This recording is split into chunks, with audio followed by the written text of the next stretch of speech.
Welcome to my channel mini village vlogs. Video பார்த்துட்டு video பிடிச்சிருந்தா மறக்காமல் லைக் பண்ணுங்கள், கமெண்ட் பண்ணுங்கள், ஷேர் பண்ணுங்கள், மெயினாக சப்ஸ்கிரைப் பண்ணுங்கள். தாமரை கிழங்கு தேடல் அப்படின்ற ஒரு வீடியோ போட்டிருந்தேன், மறக்காமல் அந்த வீடியோவும் பாருங்கள். அந்த கிழங்கு வந்துட்டு எங்கள் ஊர் ஏரியில் தான் எடுத்திருந்தோம். அந்த மாதிரி எங்கள் ஊர் ஏரியில் ஆலமரம் இருக்குது. அதோட பெனிஃபிட்ஸ் பற்றின வீடியோ தான் இது. அதனால் வீடியோ ஃபுல்லாக ஸ்கிப் பண்ணாமல் பாருங்கள். பொதுவாகவே நிறைய கிராமங்களில் நீங்கள் ஆலமரம் பார்த்துருப்பீங்க. எல்லா கிராமங்கள்லேயுமே நிறைய ஆலமரம் இருக்கும். எங்கள் கிராமத்துலேயும் நிறைய ஆலமரம் இருக்குது.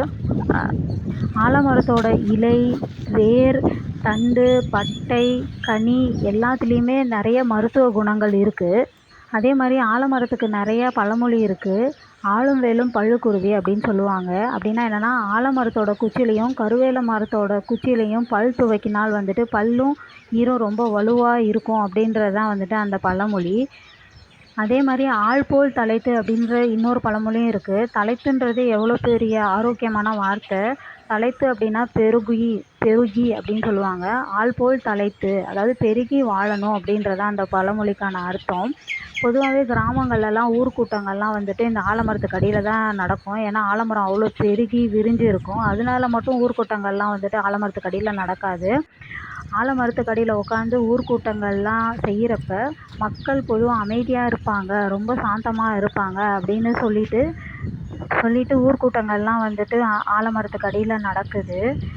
அரச மரத்தை தான் வந்துட்டு போதி மரம் அப்படின்னு சொல்லுவாங்க.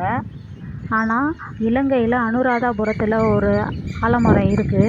அதுதான் வந்துட்டு போதி மரம் அப்படின்னு சொல்லிட்டு சொல்கிறாங்க. சித்தர்கள்லாம் வந்துட்டு பொதுவாக ஆலமரத்துக்கு அடியில் உட்காந்து தான் தவம் செய்வாங்க. ஏன்னா அந்த இடத்துல உட்காந்து தவம் செய்கிறப்ப ரொம்ப அமைதியும் சாந்தமும் கிடைக்கும். அதே மாதிரி ஆலமரத்துக்கு அடியில் தவம் செய்கிறப்ப சித்தி கிடைக்குது அப்படின்னு முன்னோர்கள் எல்லாமே சொல்லியிருக்காங்க. ஆலமரத்தோட இலையை வந்துட்டு கஷாயம் வச்சு குடிக்கிறப்ப தலைவலியெல்லாம் நீங்குது அப்படின்னு சொல்லிட்டு சொல்கிறாங்க. அதே மாதிரி ஆலமரத்தோட வேரை வந்துட்டு பொடி செஞ்சு உடம்புல பூசுகிறப்ப வந்துட்டு இந்த அலர்ஜி ப்ராப்ளம் எல்லாமே சரியாகும் அப்படின்னு சொல்கிறாங்க. ஏன்னா அவ்வளோ மருத்துவ குணங்கள் இருக்குது இந்த ஆலமரத்தில். குழந்தையின்மை, ஆண்மை கோளாறு, இந்த அலர்ஜி ப்ராப்ளம், ஜலதோஷம் இருக்கவங்க எல்லாருக்குமே வந்துட்டு இந்த ஆலமரத்தோட இலை வந்துட்டு ரொம்ப பயனுள்ளதாக இருக்கும். ஆலமரத்தோட விதைகள் வந்துட்டு பழங்களை சாப்பிடும் பறவைகளால் பரப்பப்படுகிறது அப்படின்னு சொல்கிறாங்க. அதனால தான் நிறைய இடத்துல நீங்கள் வந்துட்டு ஆலமரத்தை பார்க்கலாம். இந்த பதிவு பிடிச்சிருந்தா ஷேர் பண்ணுங்கள்.